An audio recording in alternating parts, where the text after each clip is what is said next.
They forgot spades, spooks, and jigs. If you're trying to reach me, I just cut your hand off. You knew she was slamming dope. You didn't do nothing about it. Have you ever wondered how some of the biggest talents in Hollywood just vanish from the public's eye? Like 1 minute you're drooling over Michael Wright in The Five Heartbeats, catching chills from his wild-eyed intensity in Oz, and vibing with him in Sugar Hill, and the next, poof, man disappears faster than your ex when rent's due. But don't let that smooth smile fool you. Behind the scenes, Michael's life was anything but quiet. We're talking divorce, wrong career moves, and even a run-in with the cops that had the streets buzzing. So grab your popcorn and clutch your pearls, because we're diving headfirst into the scandalous, chaotic, and downright mysterious life of one of Hollywood's most slept-on stars.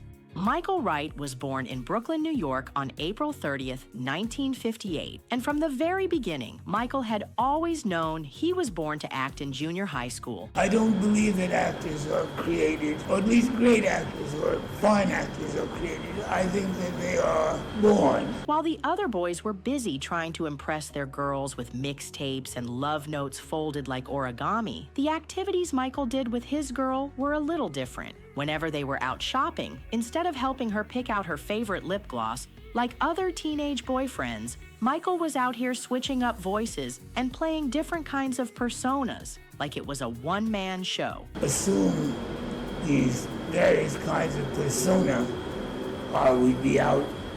And while his poor girlfriend was probably like, "Sir, please not in front of the cashier," you know, deep down she knew this boy was different. And for Michael, those chaotic, theatrical moments were what made him realize acting was his calling. But here's the thing, though. It takes a whole lot more than having a talent to make it in Hollywood. So what was the fire starter to Michael's acting career? His mom. Really do appreciate your sympathies, you know, your kind regards. You know, I mean, my mom was my absolute best friend. And Now let's talk about Caroline Wright for a minute, because sis was that girl. Michael's mama was not only raising a future Hollywood scene stealer, she was also running several restaurants and clothing stores like a boss. A couple of restaurants, one which was extremely popular. It was the biggest restaurant in Hell's Kitchen. And we're not talking basic diners and dusty thrift shops. One of Caroline's restaurants was apparently so poppin', the Muhammad Ali himself used to roll through. And it was the toast of every conceivable celebrity, politician, athlete. Now, when a total icon that you've always looked up to casually stroll into your mama's restaurants, you know Michael just had to meet him. I actually got to meet Muhammad Ali. Yeah. But let's not get sidetracked drooling over how iconic Caroline was. Because this mama didn't just flex her business skills. Oh no, she set the stage for Michael's big break. So here's the tea. One day, a woman named Anna strolls into Caroline's antique shop. Just your average customer. Until Albertus casually drops that her son is super into acting. that she had a son, you know, who was, you know, a fledgling actor. And Miss Strasberg invited me to come down to the Lee Strasberg Theater Institute, you know, and to have a meeting with her. Thank God she did, because that random store chit-chat was about to change Michael's life big time. Anna invited Michael to her theater institute, and Michael didn't just get trained to act. This was also where Michael got his first manager. Okay, so when you've been professionally trained, got yourself a manager, and you're feeling all kinds of ready to take over the big screen, the only question left is, when does the world get to see all this talent? Well, in Michael Wright's case, it didn't take long, because when that camera hit him, he was on.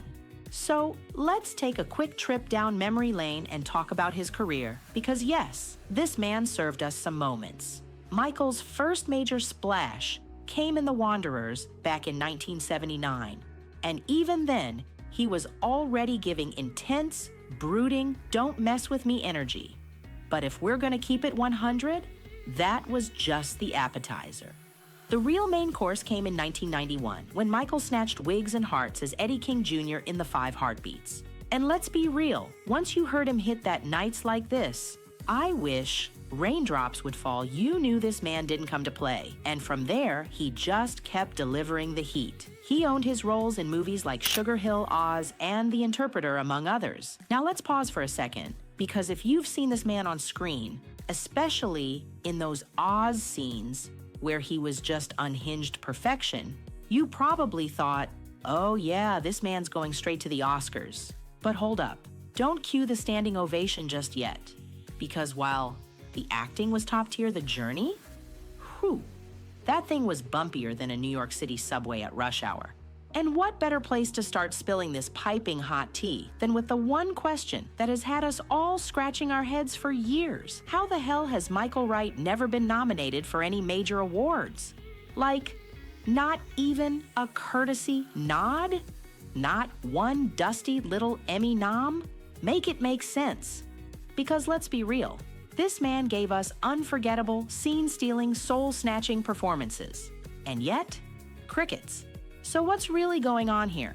Well, welcome to Hollywood, where the talent is high, but the politics are higher.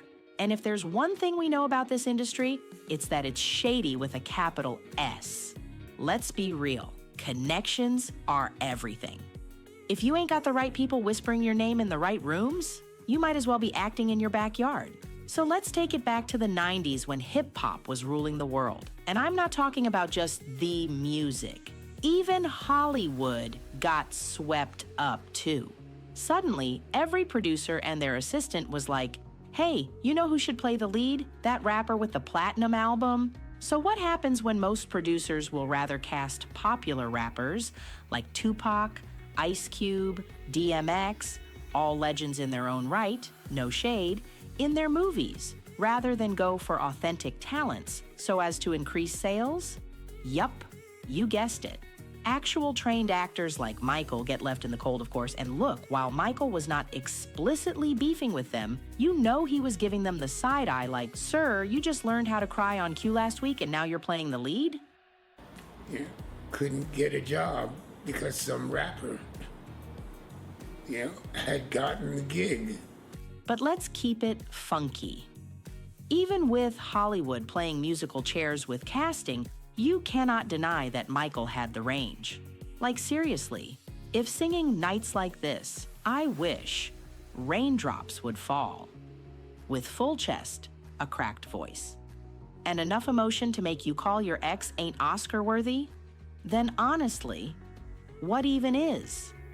Now listen, they say every man's got his kryptonite, and when it comes to Michael Wright, well, let's just say our boy might have had a little too cozy of a relationship with Mr. Alcohol. Yep, that brown bottle. Now, I'm not here to play doctor or jump to conclusions, but let's talk about what the streets have been whispering. Lately, fans have noticed that Michael's been looking a little, let's say, leaner than usual. And while we're not out here confirming anything, because we don't need that legal smoke, let's just say the timelines are doing a whole lot of talking. And when you pair that with what went down back in 2012, well, buckle up, because the tea is about to get piping hot. So Michael Wright was out here just vibing, cruising through Manhattan in his Range Rover, probably thinking about lines or just enjoying a late-night drive. But instead of heading home or maybe grabbing a burger, what does he do? He crashes straight into a police car. And not just any police car, a patrol car with 2 officers chilling inside. Now, let's pause, because getting into a regular fender bender is bad enough. But crashing into the actual police in NYC. That's not just bad luck. That's a whole lifetime movie waiting to happen. So of course, the cops hop out and they hit him with the classic, "Sir, what is going on?" And it didn't take long before they were like, what's that smell? Is that Hennessy and bad decisions? And you already know what comes next, the dreaded field sobriety test. And let's just say, Michael did not pass, not even close. He failed that thing like it was a pop quiz on the periodic table. So what happened next? He got taken into custody under the suspicion of driving under the influence. Yikes. 'Cause let's be real, when you're not already winning any scores in Hollywood, crashing into the police while allegedly under the influence is the last thing you need. Okay, now let's spill a little tea on Michael Wright's personal life, shall we? Because listen, if there's one thing this man knows how to do, it's keep his private business on lockdown, like CIA-level secrecy. Michael is out here living like it's 1993, and the blogs don't exist. But you know we had to do a little digging. And while the details are sparse, tragically, there is one chapter we managed to get our hands on, and that's his marriage to the mysterious Mitzi Lau. Yep, from 1994 to 2000, Michael was booed up and playing husband. And honestly, we didn't even know until way after the fact. Like, sir, were y'all married in secret or just allergic to paparazzi?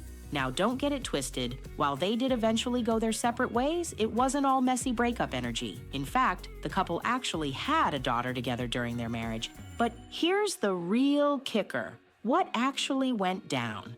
We don't know, and Michael for sure isn't telling. Anyway, after all that, what is Michael Wright up to in 2025? Well, get ready to clutch your pearls, because finally, Michael Wright is back on our screens. This year, he's taking on a role in the new TV series 9 Bodies in a Mexican morgue. And even the title sounds like mess and murder, which means we are so here for it. But hold up, before we start popping champagne, let's talk about that other thing we really want to know. The money. Like, let's be honest, how is the bank account looking after all these years? Well, brace yourself.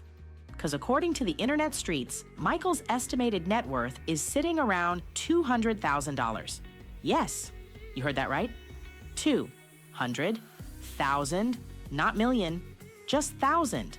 And for a man who gave us the 5 Heartbeats, Oz, Sugar Hill, and a whole legacy of excellence, that number is giving robbery. But guess that's what happens when you refuse to kiss the Hollywood ring and play the fake it till you make it game. So despite the roller coaster, the what could have beens, and the boy what happened energy that surrounds Michael Wright's career, what will he be remembered for? It's his incredible roles in the 5 Heartbeats. For ounces. For giving us characters so raw, so broken, they felt too real. And yes, he didn't become the next Denzel or snag a cabinet full of awards. Yet one thing's for sure, Michael Wright will always be that one underrated legend we can never forget.